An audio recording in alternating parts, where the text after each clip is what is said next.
ঘন্টা দুয়েক আগে আমার কাছে কয়েকটা গোয়েন্দা রিপোর্ট আমার কাছে এসছে এবং একদম গোপনীয় কিছু রিপোর্ট আমার কাছে এসে পৌঁছেছে। বিমান বাহিনীর 2জন স্কোয়াড্রন লিডার সহ 10জন অফিসারকে ইতিমধ্যে সেনাবাহিনীর বা সশস্ত্র বাহিনীর হেফাজতে আনা হচ্ছে তেহরিকে তালিবান নামে একটা বা এই গোষ্ঠীর সাথে তাদের সংশ্লিষ্টতা আছে।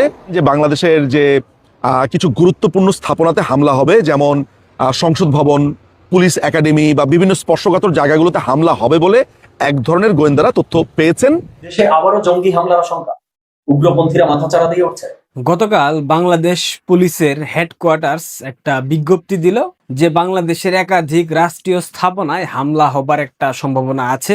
জঙ্গি হামলা বাংলাদেশের জাতীয় সংসদ ভবন, শাহবাগ চত্বর, সেনাবাহিনী হেডকোয়ার্টার, পুলিশ হেডকোয়ার্টার অর্থাৎ একাধিক রাষ্ট্রীয় স্থাপনাতে হামলা হতে পারে। এখানে ইনক্লুডেড আছে।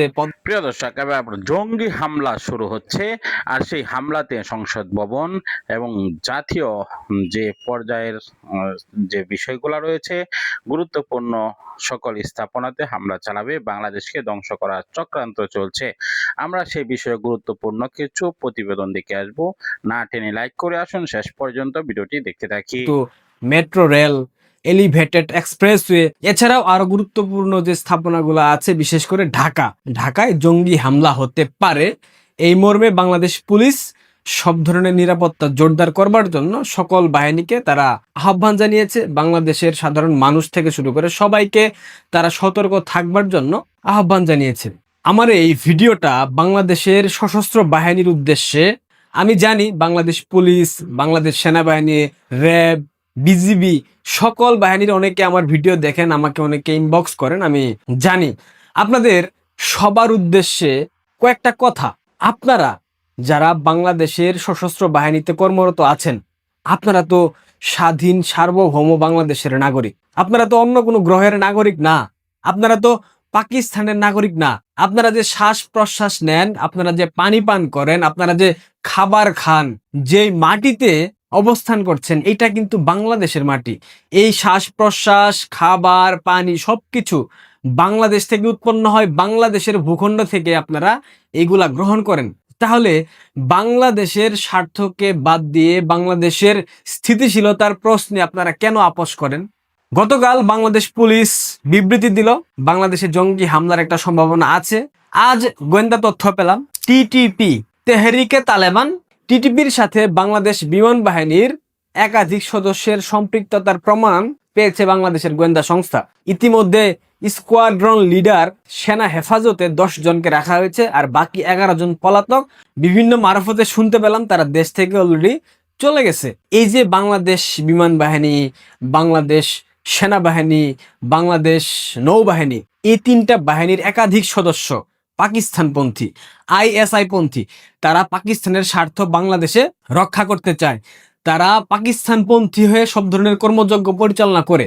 আমরা অনেক সময় দেখেছি, অনেক তথ্য আমাদের কাছে আছে, বাংলাদেশের যে ক্যান্টনমেন্ট গুলো আছে, বিশেষ করে যশোর, সিলেট এবং ঢাকা ক্যান্টনমেন্ট, এই 3টা ক্যান্টনমেন্টে আইএসআই এর গোপন অফিস আছে। মানে এই 3 ক্যান্টনমেন্টে থেকে আইএসআই তাদের কার্যক্রম পরিচালনা করে। মানে কেন ভাই? সেনাবাহিনীর যে সেনাপ্রধান জনাব ওয়াকারুজ্জামান, সে তো প্রো পাকিস্তানি, মানে তার মতাদর্শই পাকিস্তানপন্থী।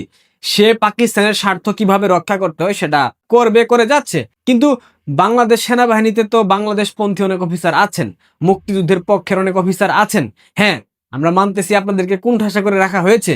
আমি সকল অফিসারদেরকে বলতে চাই, আপনারা তো বাংলাদেশে বাস করেন ভাই, বাংলাদেশেরটা খাচ্ছেন, বাংলাদেশেরটা পড়তেছেন, বাংলাদেশ সরকারের যে ট্যাক্সের টাকা। কথাটা গোয়েন্দা রিপোর্টের দরকার নাই, মোটামুটি আপনারা সবাই জানেন। সেটা হচ্ছে যে বিমান বাহিনীর 2জন স্কোয়াড্রন লিডার সহ 10জন অফিসারকে ইতিমধ্যে সেনাবাহিনীর বা সশস্ত্র বাহিনীর হেফাজতে আনা হয়েছে এবং তাদেরকে জিজ্ঞাসাবাদ করা হচ্ছে তেহরিকে তালিবান নামে একটা, বা এটাকে টিটিপি বলে বা টিটিটি বলে, হোয়াটএভার। সোজা কথা হচ্ছে যে এই গোষ্ঠীর সাথে তাদের সংশ্লিষ্টতা আছে এমন একটা অভিযোগে তাদেরকে জিজ্ঞাসাবাদ করা হচ্ছে। তাদের ফেসবুক এবং অত্যন্ত যা যা স্পর্শকাতর জায়গাগুলো আছে, যোগাযোগের মাধ্যমে ইমেল, এগুলো চেক করা হচ্ছে।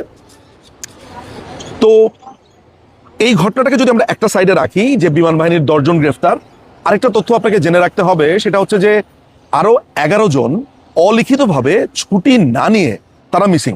সুতরাং সেনাবাহিনীর আইন অনুযায়ী তাদেরকে পলাতক ধরানো হচ্ছে এবং তারা নেই, এই ধরনেরই সার্কুলার মোটামুটি আপনারা মিডিয়াতে দেখতে পাচ্ছেন। এটা হচ্ছে সারফেসের খবর। কিন্তু ইন্টারনাল কিছু খবর আছে যেটা আমি আপনাদেরকে দিয়ে বলি। সেটা হচ্ছে যে ইতিমধ্যেই আপনারা জানেন যে বাংলাদেশের যে কিছু গুরুত্বপূর্ণ স্থাপনাতে হামলা হবে, যেমন সংসদ ভবন, পুলিশ একাডেমি বা বিভিন্ন স্পর্শকাতর জায়গাগুলোতে হামলা হবে বলে এক ধরনের গোয়েন্দারা তথ্য পেয়েছেন।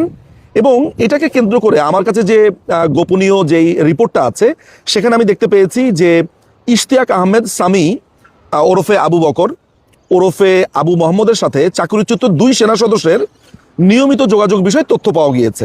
তারা রাষ্ট্রীয় গুরুত্বপূর্ণ স্থাপনাসমূহে, জাতীয় সংসদ, বাংলাদেশ পুলিশ, সেনাবাহিনীর সদস্য অথবা স্থাপনাসমূহ, ধর্মীয় উপাসনালয়, বিনোদন কেন্দ্র, শাহবাগ চত্বর প্রভৃতিতে বোমা বিস্ফোরণ, এমনকি দেশীয় ধারালো অস্ত্র কিংবা আগ্নেয়াস্ত্র দিয়ে হামলা করতে পারে মর্মেও জানা যায়। আমার কোনো ধারণাই নাই যে ঠিক কি প্রতিষ্ঠা করবার জন্য বা কোনটা প্রতিষ্ঠা করবার জন্য এই হামলা করবে।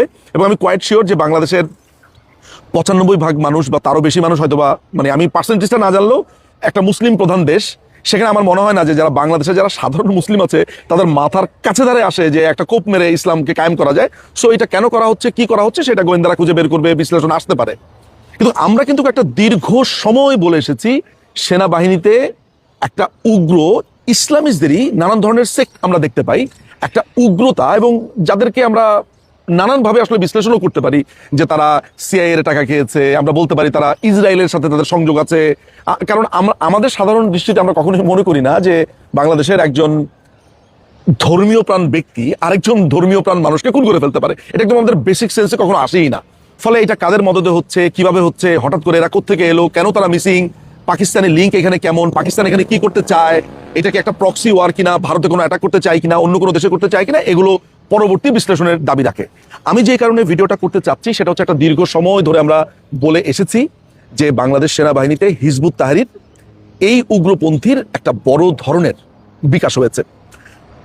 আপনারা জানেন 5ই অগাস্টের পরে বাংলাদেশের অন্যতম এই সেনাবাহিনীর ভেতরের অন্যতম সন্ত্রাসী জিয়াউল হক, যে ব্লগারদেরকে খুন করবার অন্যতম মাস্টার মাইন্ড, সে প্রকাশ্যে এসে জুলকারনাইন সায়ের নামে একজন অ্যাক্টিভিস্ট আছে, যাকে সে সাক্ষাৎকার দিয়ে এটাও বলেছে যে 2012 সালে তার দলবল মিলে, সেনাবাহিনীর কিছু লোকজন মিলে শেখ হাসিনা সরকারকে উৎখাত করতে চেয়েছিল 2012 সালে। আপনাদের মনে নিশ্চয়ই আছে সেই সময় আইএসপিআর থেকে একটা সংবাদ সম্মেলনে ডাক দেওয়া হয়েছিল এবং জিয়াউল হক দীর্ঘদিন মিসিং ছিল।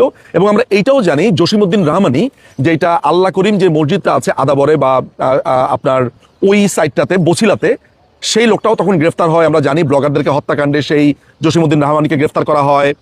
জিয়াউল হককে খোঁজার জন্য অনেকটা মানে পুরো শহর চষে ফেলা হয়, তাকে ধরা যায়নি। কিন্তু 5ই অগাস্টের পরে এই লোকটি অত্যন্ত গর্বভরে সে ফেসবুকে। প্রিয় দর্শক, সম্পূর্ণ ভিডিওটি দেখলেন, বুঝতে পেরেছেন ভিডিওটি গুরুত্বপূর্ণ। আমরা বস্তুনিষ্ঠ সকল আপডেট এবং ব্রেকিং নিউজ, তাজা খবর, সকল আপডেট আপনাদের কাছে একে একে শেয়ার করি।